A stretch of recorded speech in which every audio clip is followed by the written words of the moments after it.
Hello student, motion in plane का ये second lecture है। फर्स्ट लेक्चर में फ्लो चार्ट के अनुसार हम इंट्रोडक्शन से शुरू किए थे और बहुत छोटा छोटा चीज़ वेक्टर के बारे में जाने। और वो जानना ज़रूरी इसलिए है कि जब तक हम लोग वेक्टर के बेस को नहीं समझें तब तक फिर हम लोग एडिशन, सब्सट्रैक्शन और मल्टीप्लिकेशन को समझना मुश्किल होगा, यानी कि पूरे वेक्टर को समझना मुश्किल होगा। इंट्रोडक्शन में हम लोग 8 पॉइंट तक पढ़े पहला लेक्चर में। यदि आप पहला लेक्चर वाला वीडियो नहीं देखे होंगे तो आप निश्चित रूप से एक बार देख लीजिएगा, नहीं तो फिर हम इस वीडियो के ही डिस्क्रिप्शन में उसका लिंक भेज देंगे, आप फिर से देख लीजिएगा। लेकिन ज़रूर आप देखिएगा क्योंकि वेक्टर का बेसिक पॉइंट जानना जरूरी है। हम लोग इंट्रोडक्शन में 8वां पॉइंट पढ़े थे, कंपोनेंट ऑफ ए वेक्टर। आज हम कंपोनेंट ऑफ वेक्टर को फिर से एक बार रिवीजन कर रहे हैं और साथ ही साथ हम लोग रिजोल्यूशन ऑफ ए वेक्टर भी आपको बताएंगे। तो सबसे पहले हमने 8वां पॉइंट में कंपोनेंट ऑफ वेक्टर का मतलब आपको पिछले लेक्चर में समझाया था। आज फिर एक बार हम समझा रहे हैं, इसको समझिए। इसलिए दोबारा बता रहे हैं कि component of a vector is very very important. कहीं पर भी किसी भी न्यूमेरिकल में, वेक्टर के न्यूमेरिकल में कंपोनेंट हम लोग निकाल देते हैं। कंपोनेंट निकालने से हमारा प्रॉब्लम इजी हो जाता है। लेकिन कंपोनेंट का मतलब क्या होता है, ये बहुत लोग समझ नहीं पाते हैं। कंपोनेंट का मतलब होता है घटक, कंपोनेंट का मतलब होता है कि हिस्सा, कंपोनेंट का मतलब होता है एक पार्ट। ऐसा जानिए, किसका पार्ट? किसी वेक्टर का पार्ट। तो यहाँ पर देखिए, कंपोनेंट का मतलब हम आपको बताए थे कि effect of a vector in any direction. ये एक वेक्टर है, ये यदि 100 न्यूटन है तो इस डायरेक्शन में इसका इफेक्ट 100 न्यूटन है। यदि हम 60 डिग्री पर इसका इफेक्ट जानना चाहें तो कितना होगा, वो भी वेक्टर ही होगा। तो यहाँ पर देखिए कि यहाँ से इनिशियल पॉइंट है, इनिशियल पॉइंट से शुरू करते हुए 20 मीटर पर सेकेंड का एक वेलोसिटी है। देखिए, जो इस डायरेक्शन में 20 मीटर पर सेकेंड इसका इफेक्ट है। यदि इसका इफेक्ट, इसका कंपोनेंट हम लोग 60 डिग्री पर जानना चाहें तो भी थीटा, यानी component of B at an angle theta, this is the component of a vector. इसको बोलेंगे component B theta is equal to B cos theta, क्योंकि कंपोनेंट का फॉर्मूला पिछले लेक्चर में ही बताया, वेक्टर इंटू कॉस थीटा। आप यहाँ से इधर निकालिए या इधर निकालिए या किधर भी निकालिए, आप वेक्टर जितना है कॉस थीटा से मल्टीप्लाई कर दीजिए, तो उस एंगल पर उस वेक्टर का जो इफेक्ट निकलेगा, जो उसका प्रभाव होगा, जो उसका मैग्नीट्यूड होगा, उसी को हम लोग कंपोनेंट बोलेंगे। तो इस 20 मीटर पर सेकेंड वेलोसिटी का कंपोनेंट 60 डिग्री एंगल पर कितना हुआ, तो v इंटू कॉस थीटा यानी 20 into half is equal to 10 metre पर सेकेंड। अब ये आप मत सोचिएगा कि एक स्केलर है, ये भी कंपोनेंट भी एक किसी खास डायरेक्शन में है, तो इसको भी हम लोग वेक्टर बोलेंगे। अब देखिए, रिजोल्यूशन ऑफ वेक्टर, रिजोल्यूशन और कंपोनेंट में कोई विशेष फर्क नहीं है।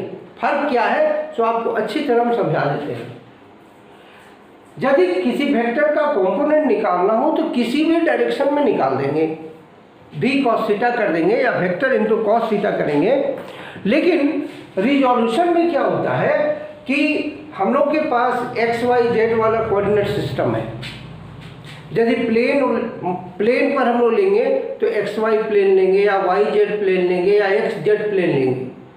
और यदि स्पेस में हम लोग लेंगे तो एक्स वाई जेड तीनों डायरेक्शन में लेंगे। इस तरह का देखिए, X axis, Y axis, Z axis. यदि हम लोग प्लेन पर रिजोल्यूशन करेंगे, पहले रिजोल्यूशन का मतलब आप समझिए, the component of a vector along x axis, Y axis and Z axis is called resolution. हम लोग किसी वेक्टर का किसी एंगल पर यदि कंपोनेंट निकालते हैं, इफेक्ट निकालते हैं, तो कंपोनेंट कहलाता है। लेकिन कि उसी वेक्टर को यदि एक्स वाई या जेड डायरेक्शन में उसका इफेक्ट निकालेंगे तो रिजोल्यूशन बन जाएगा वो। हम लोग कहेंगे कि वो रिजॉल्व कर दिया हमने 3 डायरेक्शन में।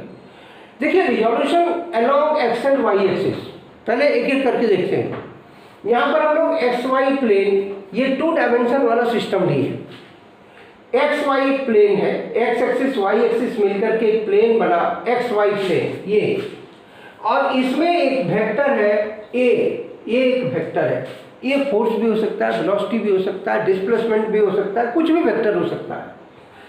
अब कोई कहे यदि कि ये वेक्टर का कंपोनेंट एक्स एक्सिस में कितना होगा, तो थीटा जानना जरूरी है तभी निकलेगा। तो मान लिया कि एक्स एक्सिस के साथ इस वेक्टर का एंगल थीटा है, तो इसका कंपोनेंट एक्स एक्सिस में कितना हो जाएगा, A x is equal to, A x मतलब component of A along x axis is equal to vector into cos theta. So component of A along x axis is equal to A x is equal to A cos theta.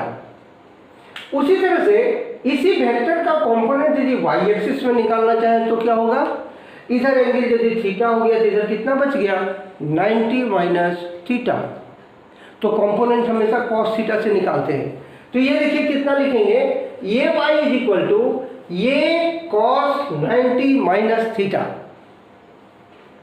Component कभी भी sine theta से नहीं निकालते हैं, हमेशा cos theta से निकालते हैं। इस वेक्टर का कंपोनेंट इस डायरेक्शन में कितना होगा, जैसे इधर का इसका कंपोनेंट यहाँ का एंगल लिए तो इधर कंपोनेंट निकालेंगे तो यहाँ का एंगल लेंगे, तो एंगल हमारा 90 माइनस थीटा है। तो ये कॉस 90 माइनस थीटा हो गया, लेकिन ट्रिगोनोमेट्री क्या कहता है, cos 90 minus theta is equal to sine theta. So हम लोग इसको लिख दिए A y is equal to A sine theta. आप कंफ्यूज मत करिएगा, कंपोनेंट कभी भी साइन थीटा में नहीं होता है, हमने कॉस थीटा में ही शुरू किया, बाद में ये साइन थीटा फॉर्मूले के अनुसार आ गया, ये बात अलग है, लेकिन कंपोनेंट हमेशा हम लोग कॉस थीटा में ही लेते हैं। तो हमने ये वेक्टर को एक्स एक्सिस और वाई एक्सिस में रिजॉल्व किया, रिजोल्यूशन इसी को बोलेंगे, ए एक्स ए वाई, ए एक्स कितना हो गया ए कॉस थीटा, ए वाई कितना हो गया ए साइन थीटा। यहाँ पर हुआ ए कॉस 90 माइनस थीटा, लेकिन ए साइन थीटा लिखेंगे। अब इसी चीज को यूनिट वेक्टर में लिखे हैं, देखिए बहुत छोटा छोटा माइनर चीज है जो लोग ध्यान नहीं देने पर आप लोग आई जे के में उलझ के रह जाते हैं, कुछ समझ नहीं पाते हैं।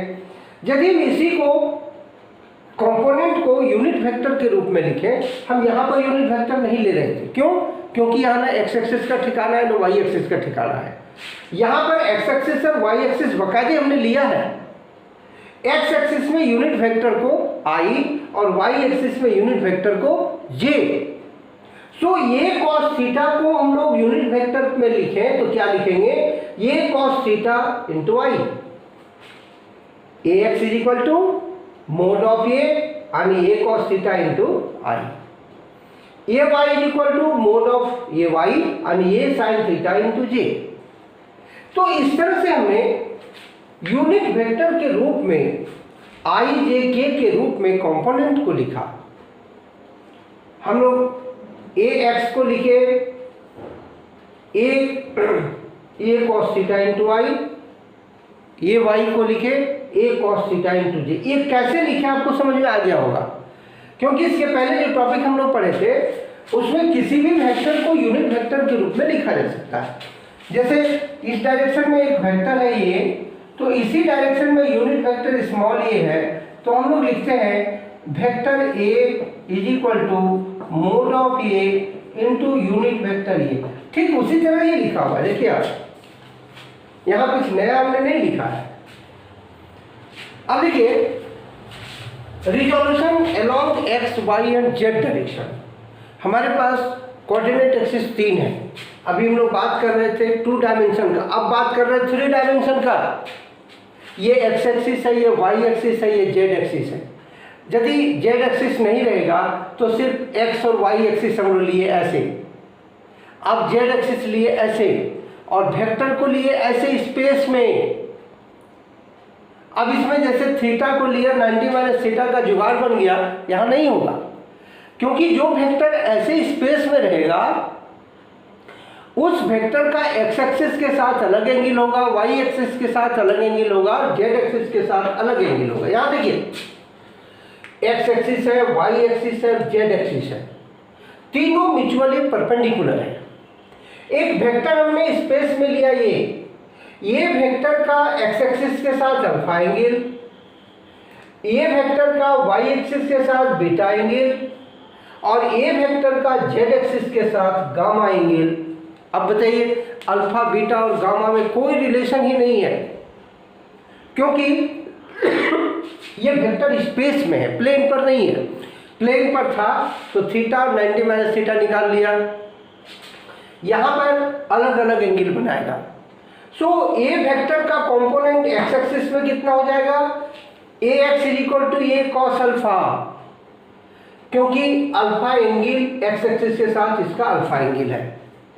बीटा वाई एक्सिस के साथ एंगल है, तो ए वाई कितना हो जाएगा, ए कॉस बीटा। और जेड एक्सिस के साथ कितना एंगल है, ए कॉस गामा। जेड एक्सिस के साथ गामा एंगल है, तो ए जेड कितना होगा, ए कॉस गामा। यदि आप इसी को यूनिट वेक्टर में लिखेंगे तो क्या लिखेंगे, A x is equal to A cos alpha i, A y is equal to A cos beta j, and A z is equal to A cos gamma k. Student, हमें लगता है कि हम लोग जो इंट्रोडक्शन वाला टॉपिक शुरू किए थे, छोटा छोटा सारा चीज़ हमने बता दिया है, और ये जितना भी चीज़ हम लोग सीखे से बेसिक है। अब आगे हम लोग शुरू करते हैं एडिशन ऑफ वेक्टर। दो वेक्टर को कैसे जोड़ा जाए, इससे रिलेटेड, मैंने जोड़ने से रिलेटेड हम लोग क्या नया नया चीज़ सीखेंगे, देखते हैं।